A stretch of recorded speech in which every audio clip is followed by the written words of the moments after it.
할렐루야. 아멘. 우리 옆에 분 인사합니다. 사랑합니다. 축복합니다. 우리 아이들이 뭐 하얀색 옷 입고 이렇게 있는 거 보니까 너무너무 예배가 참 알차다 싶네요. 감사합니다. 벌써부터 좋은 애가 있네. 국수를 너무 많이 먹었는지. 네. 제일 졸릴 시간이죠. 제일 졸릴 시간인데 저도 우리 그 부목사님들이 설교를 참 잘하셔가지고 맨 앞자리에 앉아가지고 설교 듣는데 설교 마지막에는 꼭 졸더라고요. 어쩔 수가 없나 봐요. 이 공기가 이렇게 앞쪽에는 공기가 잘 이렇게 뭐라거나 이게 흐름이 이게 순환. 이거 뭐 단어가 이게 생각 안 나. 국수를 오늘 안 먹어가지고 순환이 좀 돼야 되는데 이제 1부 마치고 순환기를 틀고 2부 마치고 순환기를 틀고 합니다만은 예배 중간쯤 되면 몽롱해져요. 몽롱해지는 기분이 있는데 또 뭐 그러다 보니까 이제 가끔 졸음이 오기도 하고 저만 그런 줄 알았더니만 찬양대를 보니까 얼마나 위로가 되는지. 지난주 보니까 찬양대가 반이 졸더라고. 아이고 참 감사하게. 아무튼 이제 52주 마지막 오후 예배를 우리가 보내고 있습니다. 우리 2부 우리 11시 예배 나오려고 이렇게 내려가고 있는데 계단 가운데에서 어떤 여자 청년 하나가 목사님 세월이 진짜 빨라요. 이렇게 니보다 내가 더 빠르다. 그런 마음이 들었는데 얼마나 빠른지 그죠? 코로나가 벌써 3년째입니다. 그죠? 1년밖에 안 된 것처럼 보이는데 세월이 진짜 요즘은 총알보다 미사일처럼 빨리 지나가는 걸 보게 되고 또 내년도가 이제 다음 주 되면 내년인데 얼마나 빨리 또 시간이 흘러갈까 이 생각이 되고 그러나 흐르는 시간 가운데서도 우리가 잊지 말아야 될 것은 늘 주님과 함께함이 우리에게 큰 기쁨으로 또 소망으로 남겨지게 되는 줄 믿습니다. 그 기쁨으로 살아갈 수 있는 우리 믿음의 모든 가족들 되기를 주의 이름으로 간절히 축복합니다. 오늘 본문의 말씀을 통해서 기쁨으로 성탄을 맞이하는 사람들이라는 제목으로 말씀을 나누도록 합니다. 우리 안에 이 어떤 기쁨을 빼앗긴다면 여러분 어떤 마음이 들까요? 기쁨이 없다. 뭘 해도 기쁘지 않다. 혹시 요즘 그런 생각이 드시는 분 있나요? 자아가 손든다. 뭐야 뭘 해도 안 기쁜가 보지. 몇 학년이고? 4학년이야. 아이고야 큰일 났네. 뭘 해도 안 기쁘답니다. 그죠? 상담을 좀 해야 되겠다. 누집도 아닌지. 물론 너무 바빠서 그렇게 했지만 뭘 해도 기쁘지 않고 뭘 해도 소망이 없고 이게 참 심각한 문제의 모습들이죠. 그런데 의미를 찾아야 돼요. 의미를. 똑같습니다. 사람들은 환한 환경 가운데 고난을 당할 때도 있고 아픔을 당할 때도 있고 또 우리 학생들 같은 경우는 공부하는 게 힘들고 또 학원 다니는 게 어렵고 좀 쉽지 않아요. 마음 가운데에 여러 가지 일들이 있죠. 그 상황 가운데에서 우리가 기쁨을 빼앗기지 않기 위해서 해야 될 것은 뭐냐면 우리의 일상생활 가운데에서 그 의미가 뭔가 이 일들이 우리에게 어떤 의미를 주나 의미를 자꾸 부여해야 하는 것이죠. 의미를. 그죠? 오늘 나는 예배에 참여한다. 오늘 나는 그리스도의 몸으로 여기에 왔다. 아멘이 없네 이렇게. 예배의 시간도 마찬가지예요. 오늘 우리가 드리는 예배 가운데에서 그냥 동일하게 52주 드렸는데 52주 다 출석했다 이런 의미가 아니고 나는 오늘 그리스도의 몸으로 여기에 왔다. 이 마음으로 오셔야 돼요. 저는 오늘 여기에 하나님께서 주신 메신저로 왔다. 이런 마음을 가지면 설교할 때 얼마나 마음 가운데 뿌듯하고 또 의미를 부여하여서 감사하고 쉽게 쓰지 못하고 또 혼자 더 보고 또 하나 더 찾아보고 또 하나 더 뭔가를 의미를 더 생각하려고 하는 마음이 있겠죠. 우리 찬양대도 마찬가지죠. 찬양할 때에 나는 오늘 그리스도의 몸, 그리스도의 귀중하고 소중한 그 몸으로 이 자리에 참여함으로 찬양 가운데 그 일들을 맡아 수고한다. 그러면 얼마나 마음 가운데 비록 곡조는 틀리고 박자는 안 맞아도 얼마나 마음 가운데 기쁨이 있어요. 그죠? 오늘 안 맞았단 말이 아니라 그런 의미입니다. 그죠? 우리 오후 예배 찬양을 보면 씩씩해서 좋아요. 씩씩해서 밝고 그죠? 교회는 늘 밝음이 있어야 됩니다. 빛으로 오신 그리스도처럼 늘 밝아야 됩니다. 우리의 얼굴에도 밝음이 있어야 되는 것이죠. 우리에게도 마찬가지입니다. 예수 믿는 사람과 믿지 않는 사람과의 차이가 있을 수가 있는데 그 가장 큰 차이가 뭐냐면 영원한 기쁨을 가지고 있느냐, 영원한 기쁨을 가지고도 의미를 부여하지 못하느냐, 이게 차이겠죠. 사랑하는 성도 여러분, 우리는 영원한 기쁨을 소유한 자인 줄 믿습니다. 그 영원한 기쁨이 누구예요? 예수 그리스도이십니다. 그 예수 그리스도께서 오늘 이 땅 가운데에 만왕의 왕으로 오셨다는 사실들을 우리는 잊지 말고 그 만왕의 왕 되신 주님을 인하여서 기뻐할 수 있는 우리 모든 가족들 되기를 주의 이름으로 간절히 축복합니다. 그렇습니다. 기쁨이 있다는 사실이죠. 그런데 이 성탄 가운데에서 이 예수님이 오신 메시아의 오심을 기쁨 가운데 기다렸던 사람들이 있습니다. 기다린 사람들은 많았지만 기쁨 중에 기다렸던 사람은 얼마 되지 않음을 보게 됐죠. 헤롯의 이 왕정 가운데에서, 궁궐 가운데에서는 메시아가 오심을 분명히 알았습니다. 분명히 알고 어디에서 오는지도 알고 어떻게 오시는지도 다 잘 알았어요. 그런데 기쁘게 기다리지는 못했습니다. 왜냐하면 자기의 왕권의 권력이 흔들릴 수 있기 때문에 헤롯의 무리들은 메시아 예수 그리스도께서 오심에 대해서 기쁘게 기다리지 못했어요. 대제사장들과 서기관들과 바리새인들과 유대 율법자도 마찬가지였습니다. 예수님이 오시기를 원했어요. 그런데 지금 말고 조금 더 있다 오시라고, 이런 마음이 들었단 말이죠. 왜냐하면 성전 가운데에서, 그 율법 가운데에서 그들은 충분하게 존경을 받고 그 일로 인하여서 돈벌이가 되었기 때문에 그런 것이죠. 그로 말미암아서 지금 좋은데 예수님 오시는 김에 어떻게 하길 원해요? 지금 말고 조금 뒤에 오시라는 거죠. 혹시 우리 중에 다시 오실 예수님을 이런 마음으로 기다리고 있는 분은 없는지 모르겠어요. 그런 마음으로 기다리다 보면 예수님을 온전히 기쁨으로 기다릴 수가 없게 됩니다. 현실에서 만족함을 누리지 말고 영원한 만족 대신 주님 안에서 만족과 기쁨을 누릴 수 있는 우리 사랑하는 주의 백성들 다 되기를 주님의 이름으로 간절히 축복합니다. 오늘 이 예루살렘 이 지역, 팔레스타인 이 지역에서가 아니라 동방에서 온 박사들이 오히려 예수님의 나심에 대해서 기쁨으로 맞이하고 기다리고 있는 것을 보게 되죠. 1절부터 12절까지는 그 내용이 담겨져 있는 것을 보게 됩니다. 동방에서 박사들이 별을 따라 예루살렘까지 오게 됩니다. 예루살렘까지 와서 예루살렘 성에 헤롯 왕에게 찾아와서 유대인으로 인해 왕으로 나신 분이 어디에 있느냐라고 물으러 찾아오죠. 당시에 많은 팔레스타인 사람들과 이 예루살렘에 있던 사람들은 메시아가 올 줄 알매도 불구하고 그들은 온전히 기다리지 못하는 삶을 보게 됩니다. 뜬금없이 동방박사들이 찾아왔어요. 퀴즈 하나 낼게요. 동방박사는 몇 명입니까?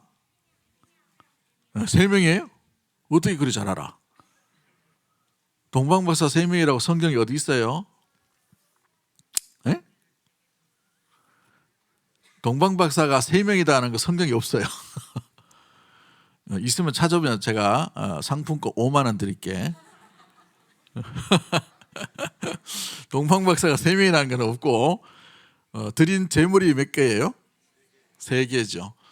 그런데 박사들이라고만 했어요. 박사들 2명 이상인데 전설에 의하면 7명이 넘는다 하는 그런 구절도 있고 4명 정도가 된다는 데도 있고, 또 이걸 소설로 해서 잃어버린 한 사람, 찾아오지 못한 동방박사 사람이라는 역사 소설도 있기도 합니다만은 최소 동방에서 출발해서 베들레헴으로 예루살렘으로 오기까지의 그 여정이 상당히 먼 거리예요. 수천 킬로가 걸리는 먼 여정입니다. 그러면 이 사람들이 3명만 왔을까? 몇 명만 왔을까요? 그것이 아니라 아주 큰 장사치를 이루면서 왔을 거예요. 어마어마한 아마 낙타의 부대와 몇 마리 정도 되겠죠. 혼자 오지는 못했어요. 강도도 많고 그 귀중한 물건을 다 뺏길 수 있기 때문에 아마 수십 명이 함께 왔을 거라는 추정을 하게 됩니다. 그래서 헤롯에게 찾아가니 헤롯이 깜짝 놀라는 거죠. 이로 인하여서 유대인의 왕으로 나신 분이 누구이냐라고 묻는 내용들을 보게 됩니다. 오늘 본문에서 기쁨으로 성탄을 맞이하는 사람들의 특징이 뭘까요? 첫 번째가 가장 중요한 것이, 우리 설교 말씀은 좀 길게 이렇게 준비하지만 뒤에 또 프로그램이 있어가지고 짧게 하라고 막 그렇게 압력이 많이 들어오더라고. 국수 하나 먹여놓고 내 오래 있는다고 막 이렇게 하시는 분도 있는데, 첫 번째 우리가 기쁨으로 성탄을 맞이하는 사람들의 특징이 뭐냐 하면 예수님을 누구로 맞이하느냐, 기다리느냐에 따라 달리게 되어 있는 것을 보게 됩니다.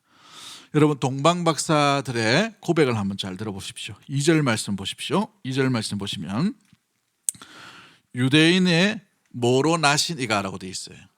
왕으로 나신 이가 어디 계시느냐, 뭐하러 왔다고 되어 있죠?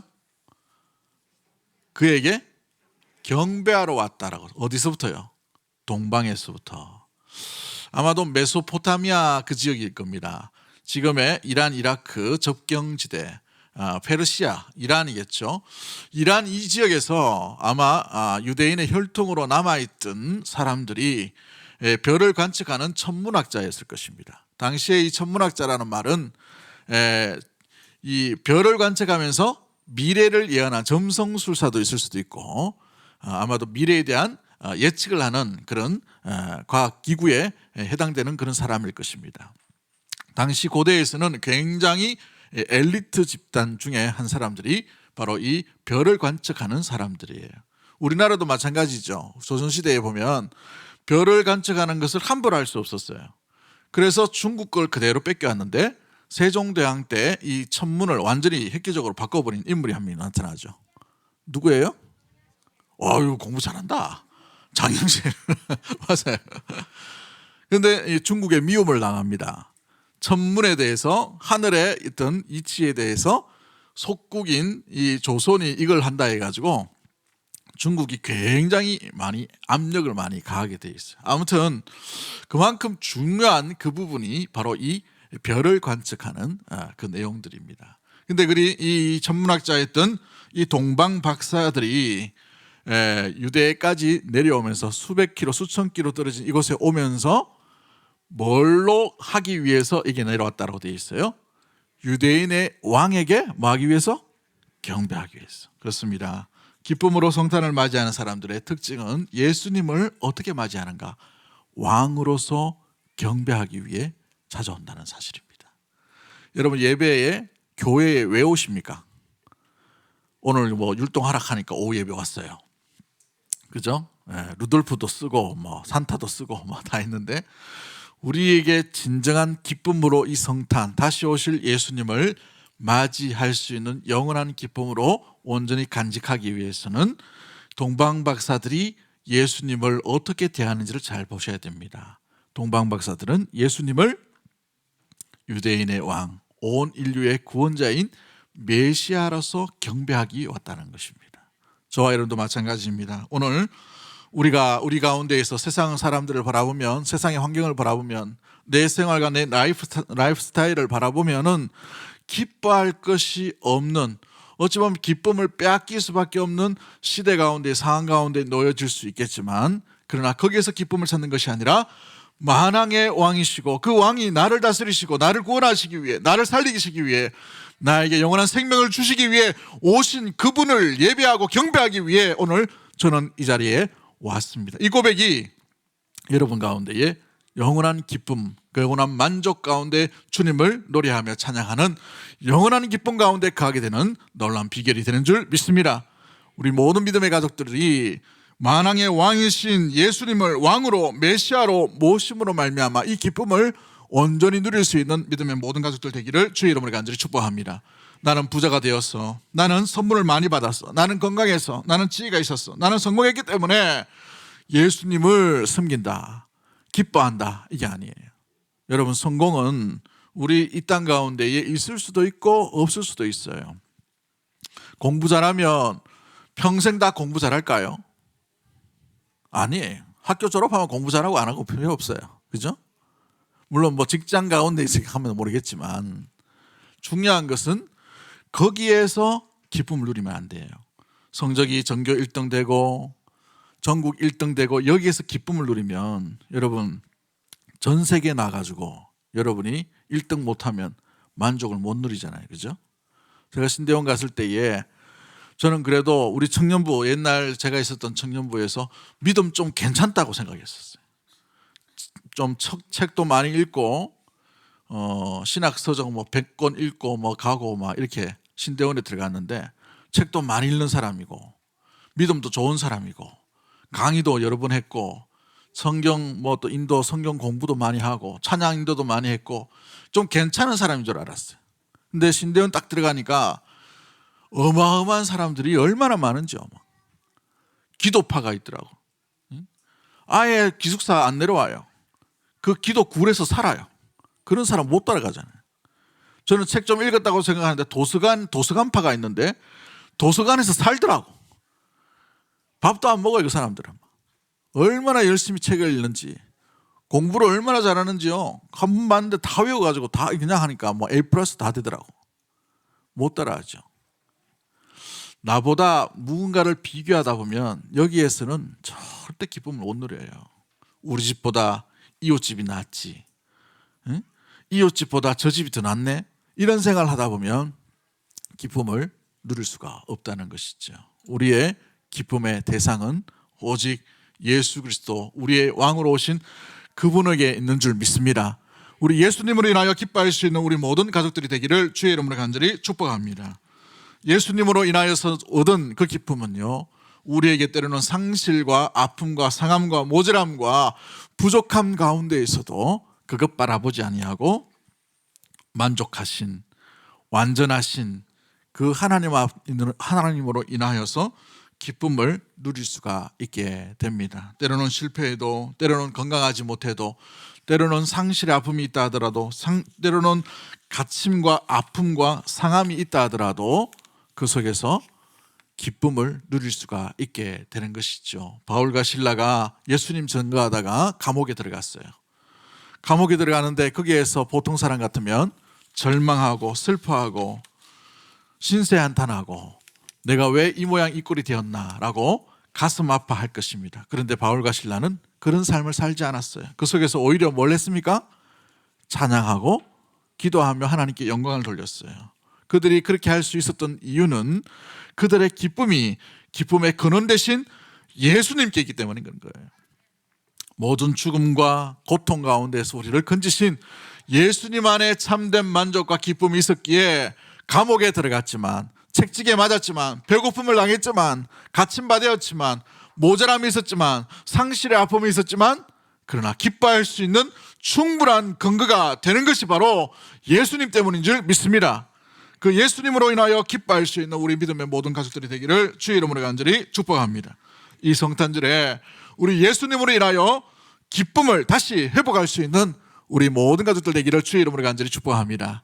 우리 따라하겠습니다. 예수님 때문에 나는 기쁩니다. 나는 기쁩니다. 예수님으로 인하여 나의 기쁨이 넘칩니다. 나의 기쁨이 넘칩니다. 아멘. 여러분들이 누구 때문에 기쁘다고요? 예수님 때문에. 옆에 있는 야 때문에가 아니라 이 애 안에 계시는 누구? 예수님 때문에 나는 기뻐합니다. 이것이 저와 여러분의 고백이 되기를 주의 이름으로 간절히 축복합니다. 그 기쁨을 누렸던 사람, 그 기쁨 가운데 거했던 믿음의 사람들이 그 기쁨을 어떻게 표현하고 있습니까? 동방 박사들이 우리 예수님 앞에 나와 어떤 경배를 드리나요? 첫 번째 모습을 보면 2절 말씀에 엎드려 경배했다라고 되어 있어요. 엎드려 경배했다. 엎드려 경배한다라는 말은 의미를 뭡니까? 경배한다는 의미의 엎드리다라는 뜻을 가지고 있어요. 나는 종입니다. 주인이 누구예요? 예수님입니다 라는 고백을 가지고 있어요. 예수님을 고백하는 온전한 모습들을 보게 되는 것이죠. 그러므로 예수님이 누구인지를 분명히 알고 예수님을 경배할 수 있는 모습들이 보게 됩니다. 우리가 예수님 앞에 때로는 예수님께서 우리를 살려주심으로 말미암아 예수님의 동생처럼 어찌 보면 우리를 그렇게 여기시겠지만 우리가 진정한 예수님을 어떻게 여기셔야 되느냐 하면 바짝 엎드리는 경배함으로 주님을 모셔야 되는 거예요. 우리 주님이 누구시라고요? 주인 되십니다. 주인. 우리의 주인으로 모셔야 돼요. 그 주인으로 모실 때 우리의 기쁨이 소멸되지 아니하고 주인 되신 그 놀라운 완전하고 완벽하신 예수 그리스도로 인하여서 우리는 기뻐할 수가 있게 되는 것이죠. 그 주인 앞에 어떻게 경배하고 있나요? 11절 말씀 볼까요? 11절 말씀 같이 봅니다. 시작. 집에 들어가 아기와 그의 어머니 마리아가 함께 있는 것을 보고 엎드려 아기께 경배하고 보배압을 열어 황금과 유향과 몰약을 예물로 드리니라. 아멘. 어떻게 경배하고 있어요? 황금과 유황과 몰약으로 드렸다라고 되어 있어요. 근데 이걸 어디다 넣었다고 되어 있어요? 오늘 본문에 보시면 보배합을 열었어라고 되어 있어요. 보배합을 열었어. 아까도 말씀드렸지만 동방박사 두세 사람이 들고 와가지고 들 그 무게가 아니에요. 보배합이라는 것은 아주 귀중한 거예요. 그죠? 그러므로 여러 사람들이 함께 왔다는 것을 의미해주고 있죠.